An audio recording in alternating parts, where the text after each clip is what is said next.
નમસ્કાર મિત્રો, શું ઉનાળાની કાળઝાળ ગરમીમાં તમને અથવા તમારા બાળકને અચાનક નાકમાંથી લોહી નીકળવાની સમસ્યા થાય છે?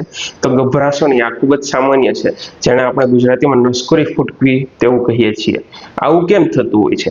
ઉનાળામાં ગરમ અને સૂકી હવાની સીધી અસર આપણા નાકના અંદરની નાજુક નસો પર પડતી હોય છે અને હવામાંથી ભેજ ઓછો થવાને કારણે નાકની અંદરની ચામડી સુકાઈ જતી હોય છે અને નસો ફાટી જતી હોય છે અને ત્યાંથી લોહી નીકળવા જતું હોય છે.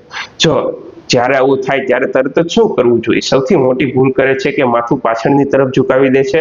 આવું ક્યારેય ન કરવું જોઈએ, જેનાથી લોહી ગળામાં જઈ શકે છે. હંમેશા સીધા બેસો અને માથું થોડુંક આગળ ઝુકાવીને રાખો અને તમારા નાકના આગળના ભાગને અંગૂઠા વડે 10 થી 15 મિનિટ સુધી સહેજ દબાવીને રાખો. અને હા, શ્વાસ મોઢેથી લેવો. જો ઘરે બરફ હોય તો તેનો રૂમાલમાં વીંટીને કપાળ ઉપર હળવે લગાડો. આનાથી બચવા માટે શું કરવું જોઈએ? તો આપણે ઉનાળામાં પુષ્કળ પાણી પીવું જોઈએ. શરીરને હાઇડ્રેટ રાખો.